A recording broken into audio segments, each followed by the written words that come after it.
Meus irmãos, graça, paz e misericórdia da parte de Deus e de Jesus Cristo sejam sobre todos vocês, sobre todos nós. Eu sei que os meus irmãos estão mais uma vez reunidos para o seu culto doméstico, não é?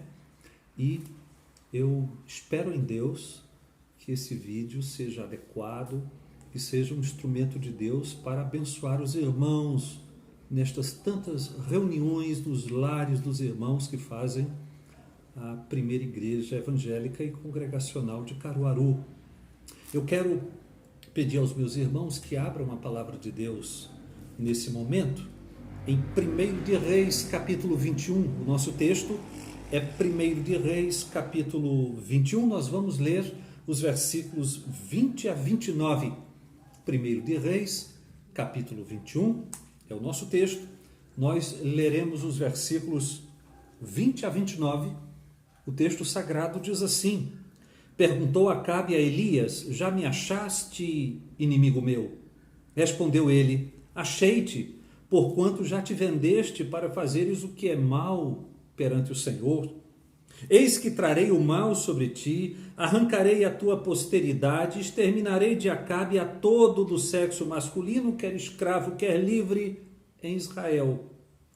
Farei a tua casa como a casa de Jeroboão, filho de Nebate, e como a casa de Baasa, filho de Aías, por causa da provocação com que me irritaste e fizeste pecar a Israel.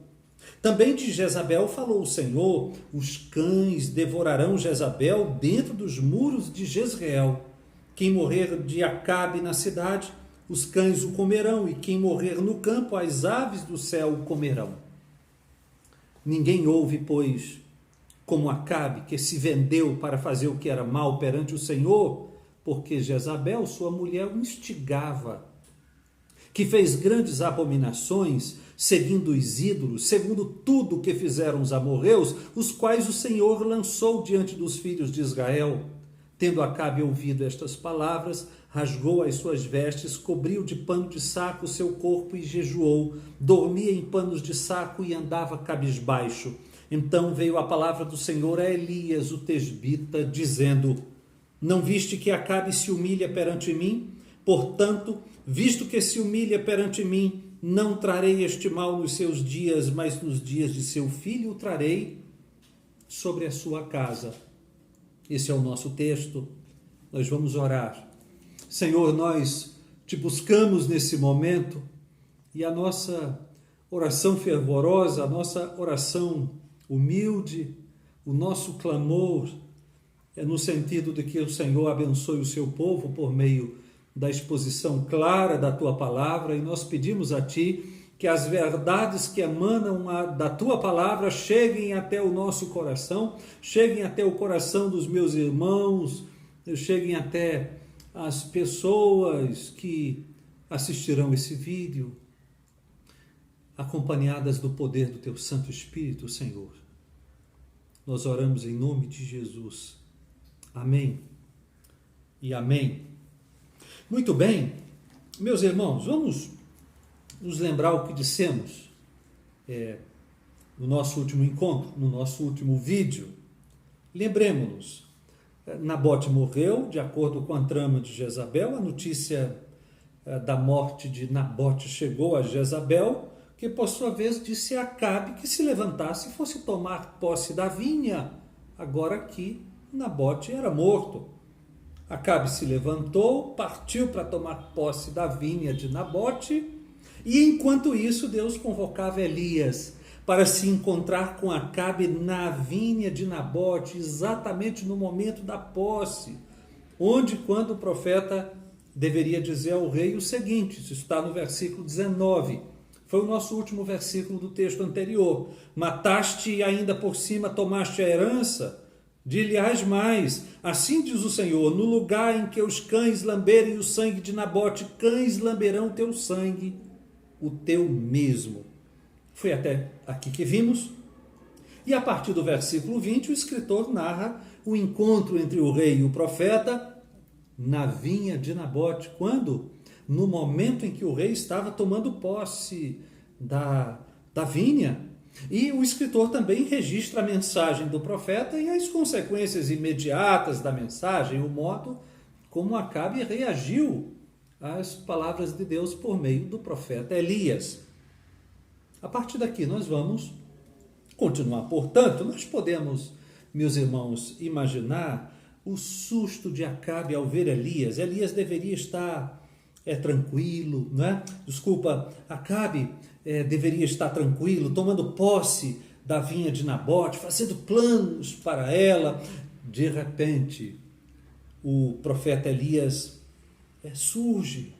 E nesse momento a consciência do rei é de logo fustigada, açoitada, e nós sabemos disso porque assim que Acabe percebeu a chegada de Elias, saltou logo com uma pergunta: já me achaste, inimigo meu? Notem como uma consciência perturbada enxerga inimigos em todos quantos presumivelmente poderiam desmascarar e repreender o pecado. Às vezes, o que faz um policial suspeitar de pessoas nas atividades cotidianas dos agentes de segurança pública é exatamente o medo que as pessoas deixam transparecer. E esse medo e essa reação que sugerem uma suspeição são causados pela mente atormentada, que sabe que praticou o mal e imagina até que o policial está sabendo de alguma coisa. Olha, meus irmãos, com efeito, esse era o caso de Elias. Elias sabia o que Acabe havia feito, estava ali exatamente para anunciar o juízo divino. Mas antes que Elias dissesse qualquer palavra, quando Acabe viu o profeta, viu um inimigo. Aquele que provavelmente sabia o que ele havia feito e provavelmente estava ali para, de algum modo, lhe acusar, trazer à tona o seu pecado que estava guardado. Já me achaste, inimigo meu? De algum modo, Acabe estava certo. Mas Acabe foi achado por seu pecado. É como disse Moisés: e sabei que o vosso pecado vos há de achar. Isso está em Números, capítulo 32, versículo 23. Eis uma verdade que nós não podemos esquecer. E sabei que o vosso pecado há de vos achar.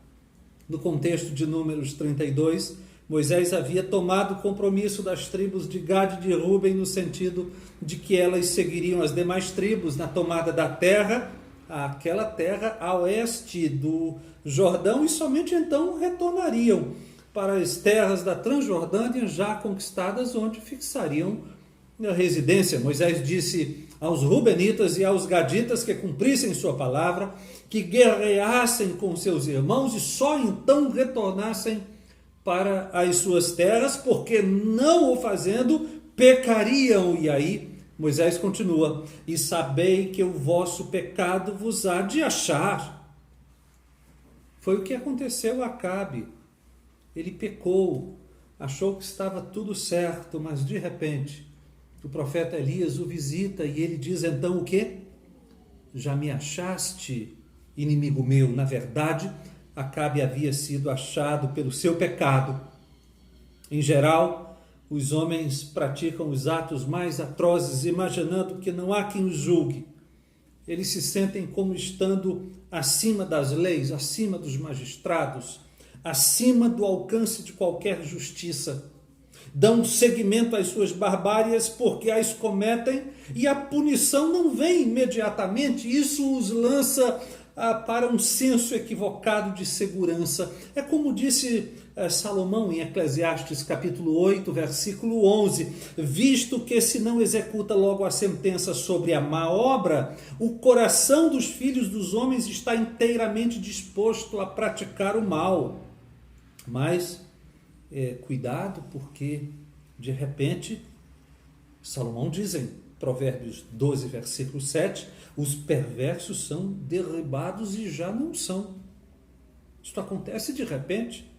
Acabe já havia sido suficientemente repreendido, já havia experimentado a seca prolongada do juízo divino, já havia testemunhado o fogo do Carmelo.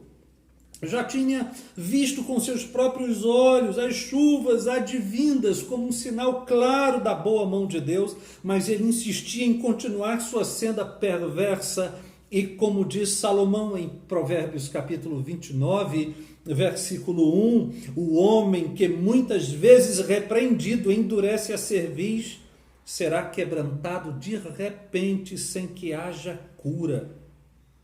Havia chegado o momento de Acabe. Já me achaste, inimigo meu? Elias também, por sua vez, vai direto ao ponto. Diz simplesmente, achei-te. E sem delonga lança sua mensagem fazendo aquilo que é dever de todo pregador do Evangelho. O que Elias fez nesse momento? Em primeiro lugar, Elias informou a Acabe em cores vivas a realidade do seu caminho perante Deus. Veja como está escrito, já te vendeste para fazeres o que é mal perante o Senhor. Já te vendeste para fazeres o que é mal perante o Senhor. A expressão já te vendeste tem pelo menos 3 implicações. Me acompanhe, por favor. A primeira delas é que ela dá a ideia de voluntariedade. Acabe havia vendido a si mesmo, significando dizer que o pecador peca por quê? Porque deseja o pecado. Ele peca porque deseja pecar. Acabe não havia sido forçado a pecar por nenhuma força determinante. O pecador é livre para pecar. Isto é, ele peca voluntariamente. Em segundo lugar, a segunda implicação da expressão é que já te vendeste nos remete a uma escravidão a que se sujeita aquele que peca. Por haver se vendido, Acabe havia se tornado um escravo.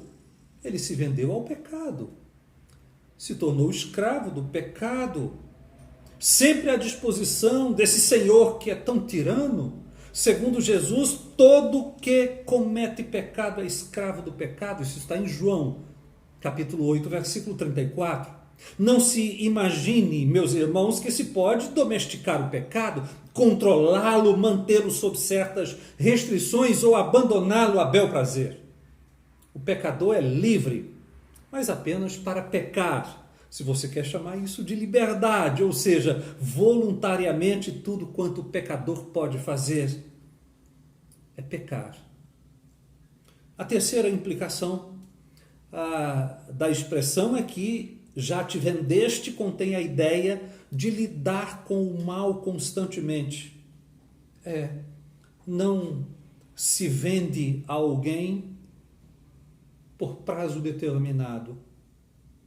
Aquele que se vende a um senhor se torna constantemente escravo a seu serviço.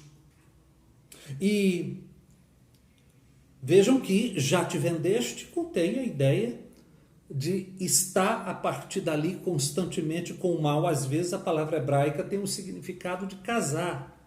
Acabe, de algum modo, estava casado com o seu mal, do modo como estava casado com Jezabel. O mal era a sua companhia inseparável. Com efeito, meus irmãos, é dever do pregador do Evangelho dizer claramente como Deus avalia o caminho dos ímpios. Isso não é fácil. O pregador do Evangelho, ainda que essa seja uma tarefa difícil, deve comunicar a mensagem do Senhor inteira. E ele deve fazê-lo porque foi chamado à fidelidade àquele que o vocacionou. Em 1 Coríntios capítulo 4, versículos 1 e 2, eu lerei novamente esse texto para os meus irmãos. Já havia o lido em outras ocasiões, mas ele diz assim: havia assim, pois, importa que os homens nos considerem como ministros de Cristo e dispenseiros dos mistérios de Deus. Ora, além disso, o que se requer dos dispenseiros é que cada um deles seja encontrado fiel. O pregador do Evangelho deve pregar porque ele deve fidelidade àquele que o vocacionou, e ele deve dizer, inclusive, esta mensagem que é tão desagradável, colocar para os pecadores de maneira clara como Deus avalia o caminho deles. Mas ele também deve dizer esta mensagem dura, advertir o pecador quanto à realidade do seu pecado, por uma questão de amor. Esta é a coisa mais amorosa a ser feita. Em segundo lugar, além de advertir a Acabe a respeito de como Deus via o seu caminho, Elias também advertiu ao rei a respeito das consequências do caminho que ele havia escolhido. O profeta disse, sem detença, eis que trarei o mal sobre ti. Acabe escolheu as consequências do seu pecado. Ele as sentiu e as ouviu por meio de Elias, e estas consequências têm uma natureza negativa, tem um aspecto negativo, mas também tem um aspecto positivo. E cabe ao pregador do Evangelho, igualmente, esclarecer aos pecadores todos a respeito das consequências do pecado. Primeiro, o pecado traz consequências negativas. E os pecadores precisam entender que o caminho sem Deus é vaidade de vaidade, é correr atrás do vento, como diz o sábio. Imaginem, o pecador persegue seu objetivo maligno porque acredita que ao alcançá-lo ele será finalmente feliz e que a sua alma se satisfará plenamente, mas somente para descobrir que tudo deu em nada. E deu em nada. Já estava claro que daria. O profeta Isaías traduz essa realidade para nós em termos muito claros. Ele disse, Isaías capítulo 55, versículo 2, por que gastais o dinheiro naquilo que não é pão, e o vosso suor naquilo que não satisfaz? Ó pecador, por que esta busca insana? Por que esse projeto maligno? Por que esta obstinação em perseguir um objetivo que não vai lhe trazer nenhum benefício? Por que gastais o dinheiro naquilo que não é pão? Por que gastais o suor naquilo que não satisfaz? Salomão disse em outro lugar, melhor é o pouco, havendo temor do Senhor, do que grande tesouro onde há inquietação. O que a vinha de Nabote trouxe para Acabe, senão tormento à sua alma, desassossego de consciência? Um homem que passou a enxergar fantasmas e ver inimigos nos servos de Deus. Mas isso não é tudo. Segundo, as consequências do pecado têm seu lado positivo. E essa faceta da justiça de Deus é ilustrada no juízo condenatório proferido contra Acabe. Eis que trarei o mal sobre ti. A consequência do pecado de Acabe traria o fim da sua dinastia, levado a efeito de forma violenta. Se os meus irmãos quiserem ver isso, está nos versículos 21, 22 e 24. Eu lerei novamente esse texto para os irmãos. Eis que trarei o mal sobre ti, arrancarei a tua posteridade, exterminarei de Acabe a todo do sexo masculino, quer escravo, quer livre em Israel. Farei a tua casa como a casa de Jeroboão, filho de Nebate, como a casa de Baasa, filho de Aías, por causa da provocação com que me irritaste e fizeste pecar a Israel. Versículo 24 diz, quem morrer de Acabe na cidade, os cães o comerão, e quem morrer no campo, as aves do céu o comerão. Veja que Deus faria a casa de Acabe o que tinha feito na história recente da nação. As famílias de Jeroboão, isso está em 1 de Reis, capítulo 15, versículo 29, e de Baasa, isso está em 1 de Reis, capítulo 16, versículo 11. E também em nosso texto, 1 de Reis 21, versículo 23, nós temos que a Jezabel colheria também um destino semelhante. Também de Jezabel falou o Senhor, os cães devorarão Jezabel dentro dos muros de Jezreel. Estrita justiça, meus irmãos, é reservada aos impenitentes, aos obstinados em seu caminho mau, aqueles que não se arrependem. Acabe e sua descendência seriam exterminados porque ele consentiu na morte de Nabote, como também no assassinato dos filhos de Nabote. E nós sabemos disso porque, segundo de Reis, capítulo 9, versículo 26, nós temos ali a notícia de que os filhos de Nabote também foram assassinados. Então, estrita justiça reservada aos impenitentes, assim também deve dizer e deve fazer o pregador do Evangelho, dizer de maneira mais clara possível quais são as consequências do pecado. É preciso dizer claramente que a ira de Deus se manifesta do céu contra toda a impiedade e injustiça, isso está em Romanos 1,18. É necessário também deixar claro que o pecador está acumulando ira para o dia do juízo, enquanto não se arrepender dos seus pecados. Isso está em Romanos capítulo 2, versículo 5. É preciso dizer aos pecadores que o salário do pecado é a morte. Romanos capítulo 6, versículo 23. O pregador do Evangelho deve fazê-lo, repito, porque é uma questão de fidelidade a Deus e porque é a coisa mais amorosa a ser feito. Foi o homem mais amoroso que pisou sobre a terra que proferiu a seguinte advertência: entrai pela porta estreita, larga é a porta, e espaçoso o caminho que conduz à perdição, e são muitos os que entram por ela, porque estreita é a porta, e apertado o caminho que conduz para a vida, e são poucos os que acertam com ela. Isso está em Mateus capítulo 7, versículos 13 e 14. Então, nosso escritor sagrado continua o seu texto e ele vai nos falar sobre a reação de Acabe à mensagem do profeta Elias. Mas antes de falar sobre a reação de Acabe, o escritor faz mais um comentário sobre a impiedade singular de Acabe. O escritor já havia falado dessa impiedade extrema de Acabe em 1 de Reis, capítulo 16, a partir do versículo 30. Agora, ele repete que dentre os reis de Israel, mal como Acabe ninguém houve. Em parte porque Jezabel, sua mulher, o instigava. Isso está nos versículos 25 e 26. O texto do versículo 26 diz, por exemplo, que fez grandes abominações segundo os ídolos, segundo tudo que fizeram os amorreus, os quais o Senhor lançou diante dos filhos de Israel. Então, os meus irmãos percebem que há um comentário, um novo comentário repetindo basicamente as coisas que o escritor já havia dito.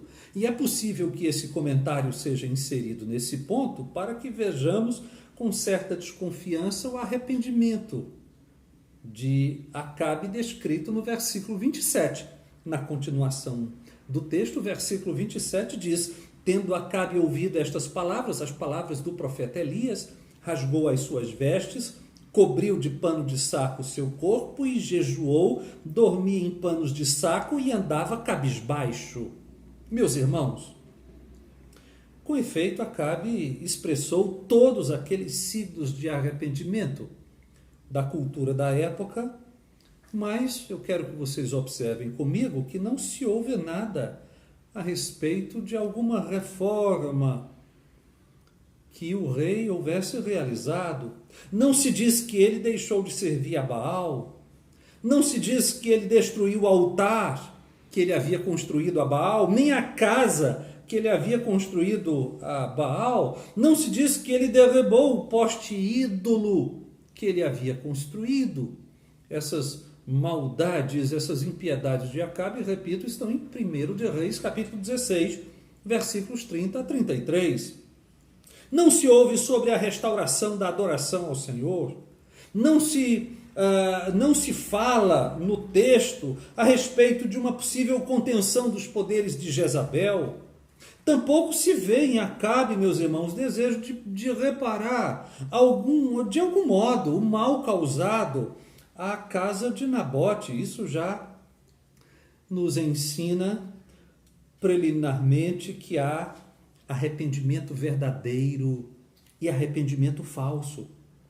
Porque arrependimento que é meramente exterior, que não repara o dano na medida do que é possível ou do que é passível de reparação, que não reconsidera e não abandona os caminhos antigos, não é arrependimento, não é arrependimento verdadeiro. Pode ser remorso, pode ser medo de punição, mas arrependimento não é.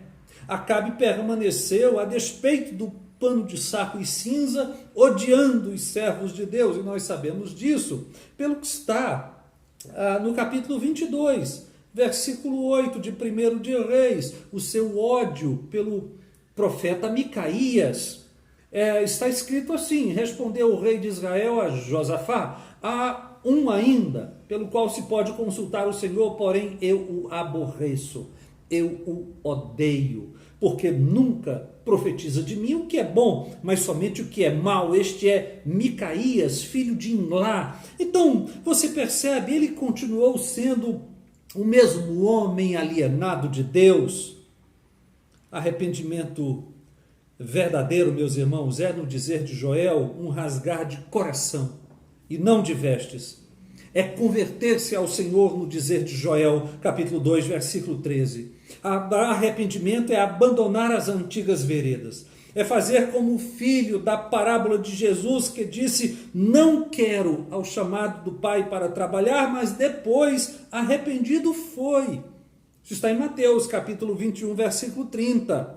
Arrependimento é fazer o caminho de volta como filho pródigo. Arrependimento implica em reparar o dano reparável na medida do que é possível e passível de reparação. Zaqueu, por exemplo, arrependido, decidiu restituir quadruplicadamente a quem ele havia defraudado.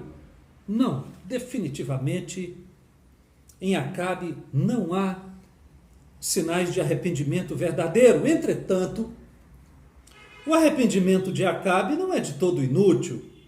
Eu diria que esse arrependimento se circunscreve àquelas operações divinas no âmbito da graça comum, conforme o ensino de Abraham Kuyper.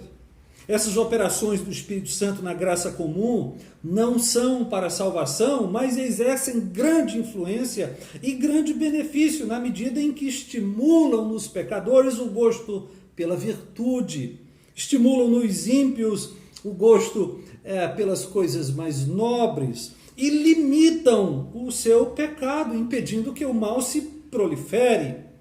Certamente, sem o cerceamento divino através de Elias, quem sabe, não é? Muitos outros nabotes ainda não poderiam ter sido vítimas alcançadas pela sanha assassina do casal real de Acabe e Jezabel. E por esse arrependimento, exatamente porque esse arrependimento não é de todo inútil, Deus concedeu a benesse de adiar o julgamento, segundo a palavra de Deus a Elias. Você pode ler isso comigo no versículo 29. Não viste que Acabe se humilha perante mim? Portanto, visto que se humilha perante mim, não trarei este mal nos seus dias, mas nos dias de seu filho o trarei sobre a sua casa.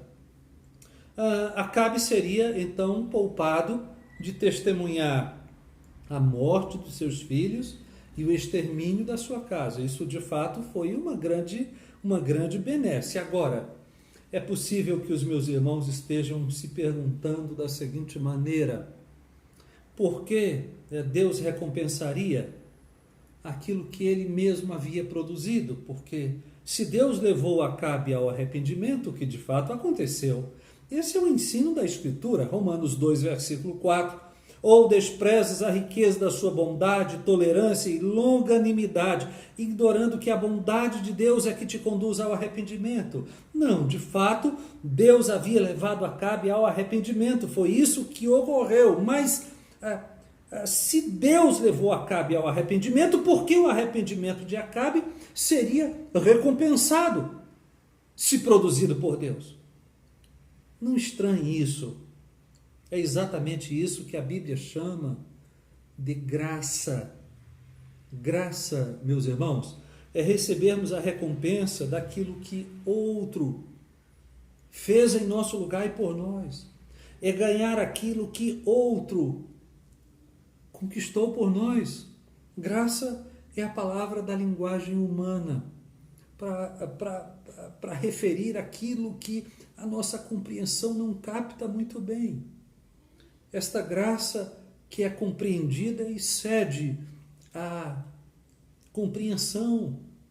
Mas, voltando ao texto, não esqueçamos isso.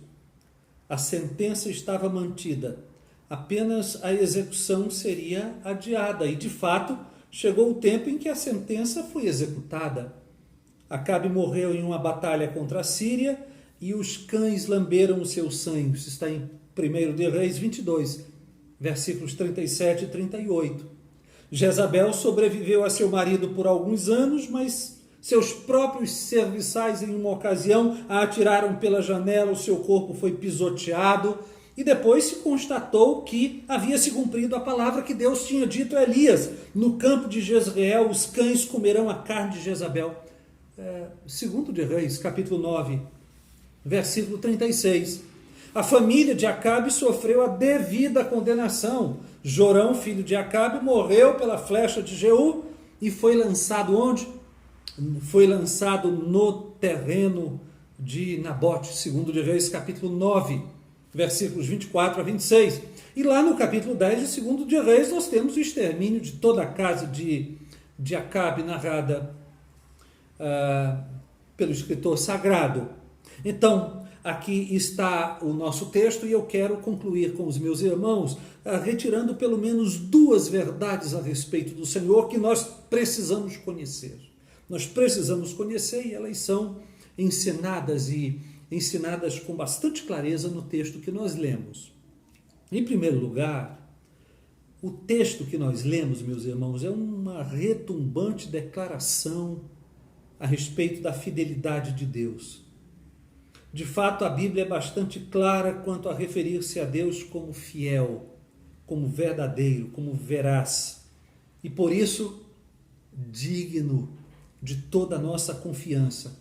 O atributo da fidelidade é uma perfeição divina que proclama que o Senhor cumpre e cumprirá tudo o que falou. É como disse o salmista: o Senhor é fiel em todas as suas palavras. Salmos 145, versículo 13. A fidelidade é um atributo profundamente acalentador aos crentes e fiéis do Senhor, porque por esse atributo, os crentes sabem que todas as promessas de Deus se cumprirão nos exatos termos prometidos e ainda de maneira que a nossa mente sequer pode compreender.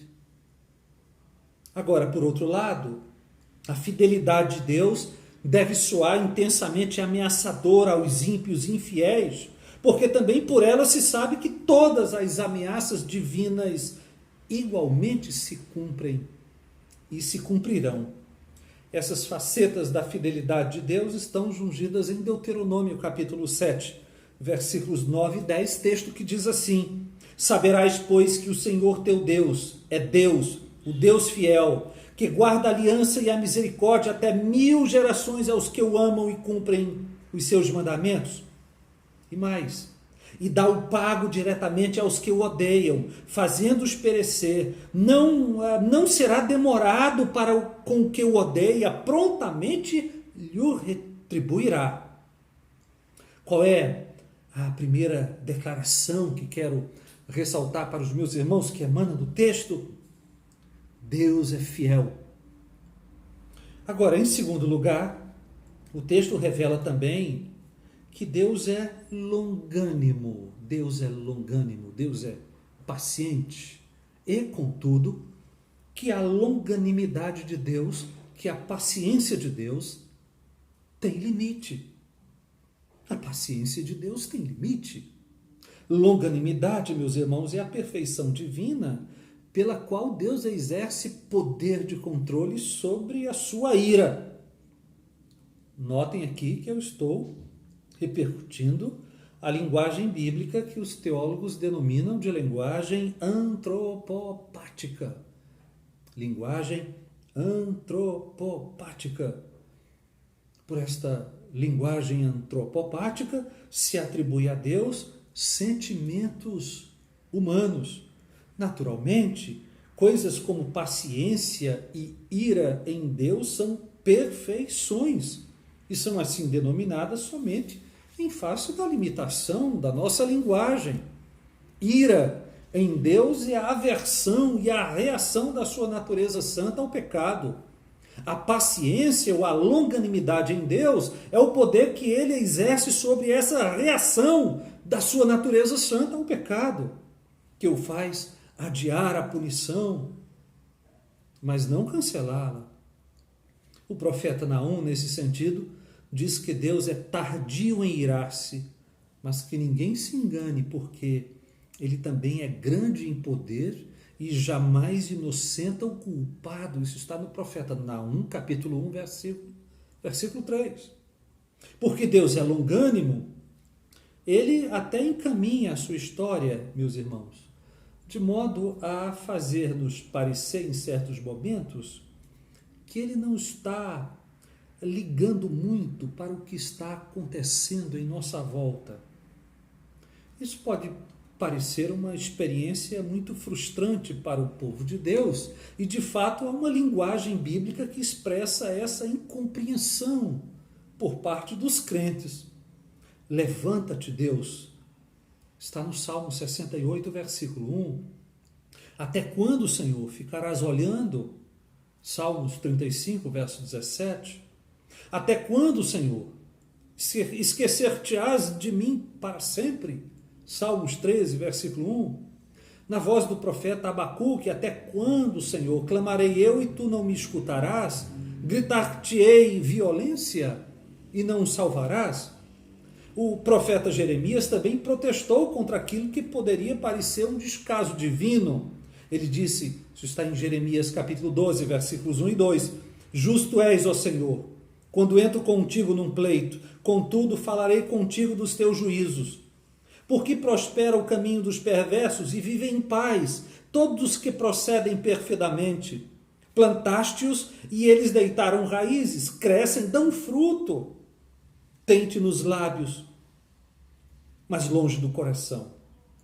Em Apocalipse, capítulo 6, versículo 10, lê-se aquela intercessão das almas dos martirizados. Vocês se recordam? Até quando, ó soberano Senhor, santo e verdadeiro, não julgas nem vingas o nosso sangue dos que habitam sobre a terra? Veja como o povo de Deus pode ter esses momentos de incompreensão a respeito do modo como Deus está fazendo as coisas acontecerem. Levanta-te.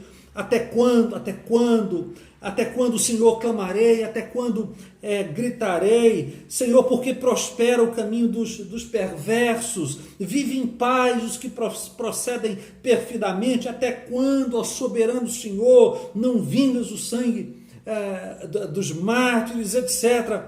Veja que, sim, esses momentos de impaciência da nossa parte, de incompreensão, na verdade, da nossa parte, a respeito do plano de Deus, eles precisam ser vistos com cuidado, porque esses momentos em que os eventos sugerem aos desavisados que Deus não está nem aí, então são momentos que nos alertam, porque nós precisamos ter cuidado para não pecar contra Deus e até não julgarmos que é inútil servi-lo. O salmista Asaf, vocês se recordam, do Salmo 73, o salmista Asaf viveu a amarga experiência de julgar ser inútil servir a Deus, de julgar inútil sua piedade, e chegou ao ponto de invejar os ímpios, uma vez que os ímpios parecem prosperar, viver satisfeitos a despeito da sua impiedade. Os judeus dos dias de Malaquias também pecaram contra Deus nesse sentido. Vós dizeis, inútil é servir a Deus, que nos aproveitou termos cuidado em guardar os seus preceitos e em andar de luto diante do Senhor dos Exércitos. Ora, pois, nós reputamos por felizes os soberbos, também os que cometem impiedade prosperam, sim. Eles tentam ao Senhor e escapam. Isso está em Malaquias, capítulo 3, versículos 14 e 15. Entretanto, saibamos, meus irmãos, que a paciência de Deus tem limite. Deus é longânimo, mas a sua longanimidade tem fim. Sempre chega um momento em que Deus diz basta. Um dia Deus disse basta para aquela geração de israelitas que saiu do Egito e por isso ela ficou vagando no deserto por 40 anos. Um dia Deus disse basta para os cananeus por meio da liderança de Josué. Um dia Deus disse basta para o rei Belsazar por meio de uma inscrição que apareceu na parede no momento do seu banquete. Isso está em Daniel, capítulo 5. Um dia Deus disse basta a Herodes por não haver dado glórias a Deus. Isso está em Atos, capítulo 11. Um dia também esse momento chegou para Acabe. E esse basta de Deus chegará para todos quantos não se arrependem ou não se arrependerem dos seus pecados, para todos quantos não confiam ou não vierem a confiar em Jesus Cristo como o Salvador, todo suficiente. Jesus mesmo disse, se não vos arrependerdes todos, igualmente, perecereis. Isso está em Lucas capítulo 13, versículo 5. Esperemos, pois, meus irmãos, e assim eu concluo a minha fala com vocês, esperemos, pois, confiantes pelo Senhor, porque a seu tempo, Ele agirá. Sejamos como o homem do Salmo 123, ele disse, a ti que habita nos céus, eleva os olhos, como os olhos dos servos estão fitos nas mãos dos seus senhores, e os olhos da serva na mão de sua senhora, assim os nossos olhos estão fitos no Senhor, nosso Deus, até que se compadeça de nós. Além disso, arrependamo-nos enquanto é tempo. Arrependamo-nos porque as portas da graça de Deus ainda estão abertas. Agora, saiba que, conquanto Deus seja longânimo, muito paciente, tardio em irar-se, a sua longanimidade tem limite. O dia do arrependimento e de nos voltarmos para Jesus e reconhecê-lo como nossa única esperança é agora, é hoje. Façamos isto então. Nós vamos orar nesse momento, meus irmãos. Senhor, nós te buscamos. Mais uma vez eu te suplico que a palavra de Deus seja esclarecida onde quer que este vídeo seja ligado, seja assistido. Eu te peço que a palavra de Deus encontre corações sensíveis, corações preparados pelo Espírito e que estas mesmas palavras, estas palavras de Deus, a exposição da palavra do Senhor, seja ela mesma usada como instrumento do Senhor para quebrantar corações e levar vidas cativas à tua presença. Nós oramos em nome de Jesus. Amém e amém. Meus irmãos, um grande abraço em todos vocês. Eu registro a saudade que eu tenho de todos os meus irmãos e dos nossos encontros, esperando no Senhor que eles sejam em breve restabelecidos. Um grande abraço. Deus abençoe.